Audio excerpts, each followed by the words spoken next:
சுட சோறு மேல கருவாட்டு குழம்பு ஒரு கரண்டி ஊத்தினாலே வயிறு பசிக்க ஆரம்பிச்சிடும். ஆனா பல பேர் கருவாட்டு குழம்பு வைக்கும்போது ஒரே ஒரு விஷயத்தால கருவாட்டு குழம்பு கெட்டு போயிருது, அதோட மனமும் மாறி போயிருது. இன்னைக்கு நான் காட்ட போறது கிராமத்து ஸ்டைல் மனம் கமகமன்னு குழம்பு கெட்டியாக சூப்பரான ஒரு கருவாட்டு குழம்பு. கடைசி வரைக்கும் பாருங்க. இந்த குழம்பு இன்னும் ரிச்சா வர ஒரு சின்ன சீக்ரெட் சொல்றேன். வாங்க நேரா கிச்சனுக்குள்ள போகலாம். Hi everyone, welcome to Rechu Kitchen. Today we're cooking something yummy. Let's go. ஃபர்ஸ்ட்டுக்கு நான் சூட மீன் கருவாடு தான் எடுத்துருக்கிறேன். இது 250 கிராம் எடுத்துருக்கிறேன். நல்ல பெரிய கருவாடு. இதை ஃபர்ஸ்ட்டுக்கு சுடு தண்ணியில் ஊற வச்சு எடுக்கணும். அதுக்கு பார்த்தீங்கன்னு சொன்னால் மீடியம் சைஸ் தக்காளி பழம் 2, ஒரு 3-4 உருளைக்கிழங்கு, வெங்காயம் 1, உள்ளி ஒரு 2-3, 2 பச்சை மிளகாய் எடுத்துருக்கிறேன். உருளைக்கிழங்கும் சூட மீன் கருவாடும் போட்டு தான் குழம்பு வைக்க போகிறேன். சூட மீன் கருவாடுன்னு சொல்லுவாங்க, இல்லை கடற்கரை பக்கம் சால மீன் கருவாடுன்னு சொல்லுவாங்க. ஃபர்ஸ்ட்டுக்கு இந்த கருவாடை சுடுதண்ணி ஊற்றி கொஞ்சம் ஒரு 5 நிமிஷம், நிறைய நேரம் ஊற விட்டா கரைஞ்சி போயிடும். 5 நிமிஷம் ஊற வைக்கணும், அந்த தோல் எல்லாம் ரிமூவ் பண்றதுக்காக. அதை அப்படியே வச்சுட்டு இங்கால மரக்கறி எல்லாம் வெட்டி எடுப்போம். ஃபர்ஸ்ட்டுக்கு தக்காளி பழத்தை மேல் காம்பு இருக்கிற அந்த சைடை கட் பண்ணிட்டு தண்ணியில போட்டுவோம். நல்லா கழுவி எடுத்துக்கொள்ளுங்க. வெங்காயம் நான் ஒரு பெரிய வெங்காயம், அதுவும் சின்ன மீடியம் சைஸ் வெங்காயம் தான் எடுத்துருக்கிறேன்.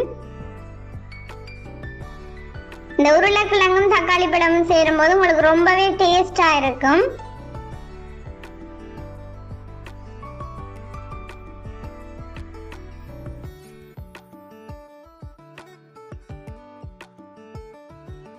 உருளைக்கிழங்கையும் தோல் சீவி எடுத்துக்கொள்ளுவோம்.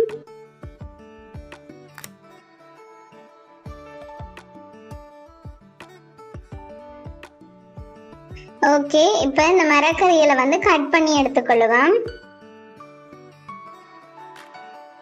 ஃபர்ஸ்ட்டுக்கு உருளைக்கிழங்கு கட் பண்ணி எடுக்கிறேன். இதே மாதிரி துண்டு துண்டா கட் பண்ணி எடுத்துக்கொள்ளுங்க. அகலம் குட்டியா கட் பண்ண தேவையில்லை, கணக்கான இதை ஒரு பீஸை நீங்க 4ஆ கட் பண்ணினாலும் ஓகே, 8ஆ கட் பண்ணினாலும் ஓகே. அகலம் குட்டியா கட் பண்ணாம இந்த அளவு சைஸ்ல கட் பண்ணி எடுத்தீங்கன்னா உங்களுக்கு கரையாம கிழங்கு நல்லா வெந்து வரும். ஓகே, இப்ப தக்காளி பழத்தையும் கட் பண்ணி எடுப்போம். அதே மாதிரி பச்சை மிளகாவையும் இப்படி நீட்டு வாக்குல துண்டு துண்டா கட் பண்ணி எடுத்துக்கொள்ளுங்க. வெங்காயத்தையும் கட் பண்ணி எடுப்போம்.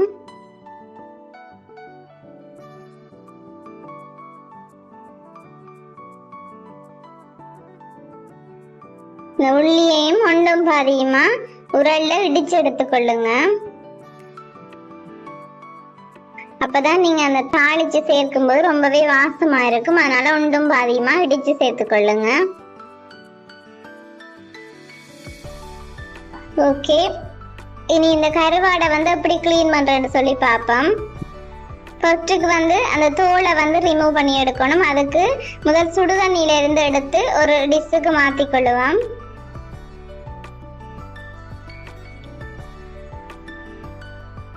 இனி இதுல நார்மல் பச்சை தண்ணியை சேர்த்துட்டு அதுக்கு பிறகு இதை கிளீன் பண்ணி எடுப்போம்.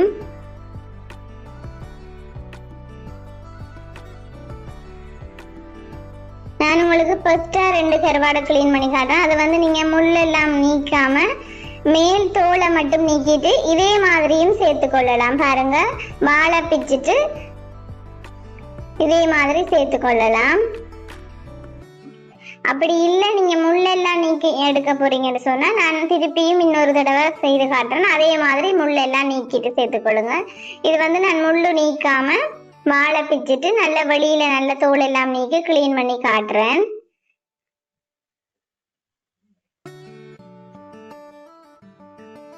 அடுத்த கருவாட்டை பாருங்க, இதே மாதிரி நம்ம தோல் எல்லாம் நீக்கிட்டு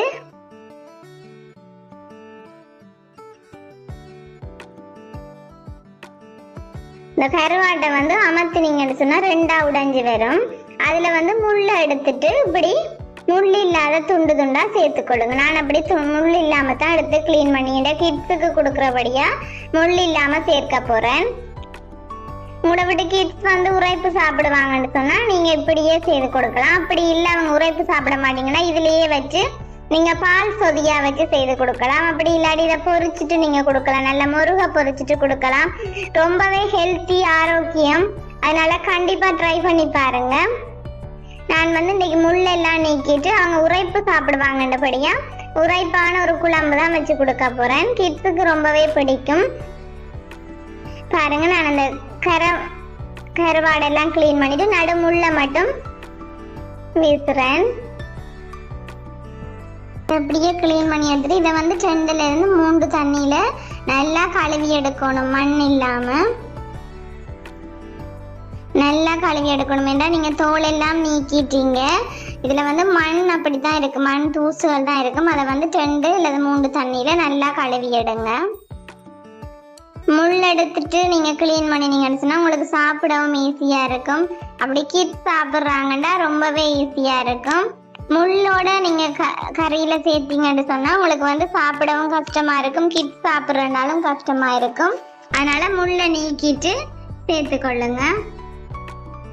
நல்லா தண்ணியில அலசி எடுத்துக்கொள்ளுங்க.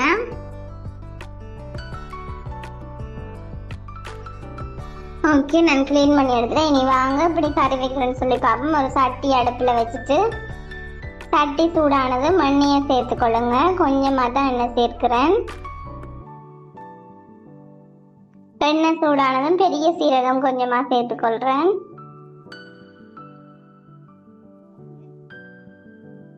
பெரிய சீரகம் பொரிஞ்சு வந்தோன்னே வெந்தயம், கடுகு சேர்த்து பொரிய விடுறேன். இதுல 5-6 கருவேப்பிலையும் சேர்த்துக்கொள்றேன்.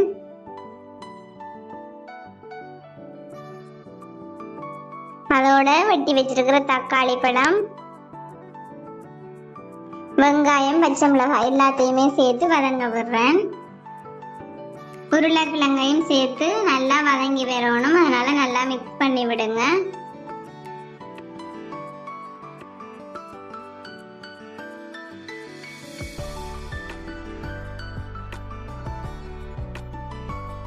இதை அப்படியே மூடி விட்டு ஒரு 5 நிமிஷம் திறந்து பார்த்தீங்கன்னு சொன்னா கொஞ்சம் வதங்கி வரும். அப்படியே மூடி நல்லா வதங்க விட்டு அதுக்கு பிறகுதான் நாங்கள் கருவாடெல்லாம் சேர்க்கணும். பாருங்க, இதே மாதிரி உருளைக்கிழங்கு வந்து நல்லா அந்த வெங்காயம், தக்காளி, பச்சை மிளகாயோட சேர்ந்து நல்லா வதங்கி வரணும். இதுல வந்து நான் ஒரு பாதி தேசிக்காயில் அளவுக்கு பழப்புளி எடுத்து கரைச்சி வச்சிருக்கிறேன். அதையும் சேர்த்துக்கொள்றேன்.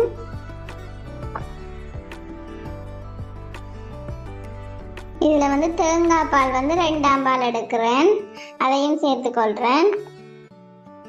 தேங்காய் பால் வந்து உங்களோட ஆப்ஷனல் தான். நீங்க தண்ணி சேர்க்கிறனாலும் சேர்க்கலாம். பட் நாங்க வந்து இங்க கூடுதலா சேர்க்கலாங்கால தேங்காய் பால் தான் சேர்க்கிறது. தண்ணி சேர்க்கிறது பெரும்பாலும் குறைவு. அதனால நான் 2ஆம் தேங்காய் பால் சேர்க்கிறேன். சேர்த்துட்டு இதுல வந்து 2ல இருந்து ஒரு 3 மேசக்கரண்டி மிளகாத்தூள் சேர்க்கிறேன். இது தனி மிளகாத்தூள் எதுவுமே இல்லை, கறி மிளகாத்தூள் தான் சேர்க்கிறேன். உங்களோட உரைப்புக்கு தேவையான அளவு சேர்த்துக்கொள்ளுங்க. கல் உப்பு பார்த்து சேர்த்துக்கொள்ளுங்க. என்னென்னு சொன்னா உங்களோட கருவாடு வந்து சில வேளை உப்பு கூடவா இருந்தா கறியும் நீங்க கறிக்கு போடும்போது உப்பு கூடிடும். அதனால கருவாட்டுல உப்பு குறைய போட்டிருந்தா நீங்க இதுக்கு பார்த்து போடுங்க.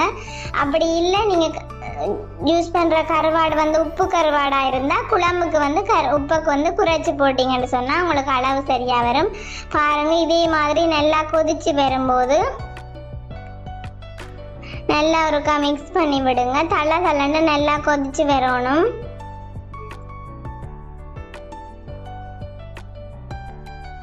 இந்த டைம்ல வந்து நான் கருவாட்டை சேர்த்துக்கொள்றேன். நல்லா தலன்னு கொதிச்சு வரும்போது கருவாட்டை சேர்த்துக்கொள்றேன்.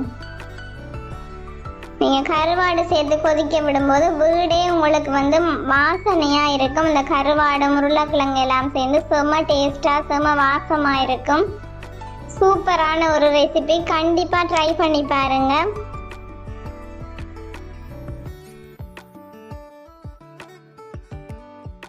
பாருங்க நல்லா இப்படி கொதிச்சு வந்து இந்த டைம் இருக்கா மிக்ஸ் பண்ணி விடுங்க. நம்ம தூள் காயறதுக்காக தூளினுடைய பச்சை வாசனை போறதுக்காக நல்லா மிக்ஸ் பண்ணி விடுங்க.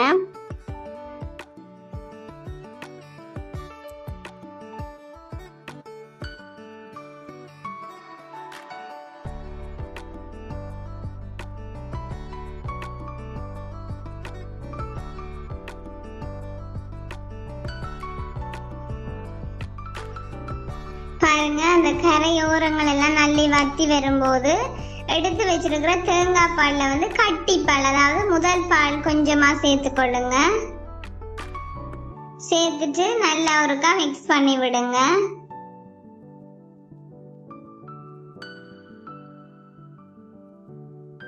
இந்த டைம்ல வந்து நல்லா கொதிச்சு நல்லா வத்தி வரும்போது நான் வந்து கருவேப்பட்டை, ஏலக்காய், கிராம்பு எல்லாம் சேர்த்து திரிச்சு வச்சிருக்கிறேன். இந்த இறைச்சி சரக்கு தூள்னு சொல்லுவாங்க. அது வந்து ஒரு 1/4 டேபிள் ஸ்பூனுக்கு குறைவாகவே சேர்த்துக்கொள்றேன். கொஞ்சமாக தான், ஒரு பிஞ்ச் தான் சேர்க்கிறேன் வாசத்துக்காக. பாருங்க இப்படி நல்லா கொதிச்சு இந்த உருளைக்கிழங்கு எல்லாம் வெந்துட்டுன்னு சொல்லி உங்களுக்கு காட்டுறேன். உங்களுக்கு அந்த தொடும் போதே தெரியும். பாருங்க லைட்டா கை பட்டோனே நல்லா மசிஞ்சு போயிட்டு உருளைக்கிழங்கு இந்த பதத்துக்கு நல்லா அவிஞ்சு பெறணும்.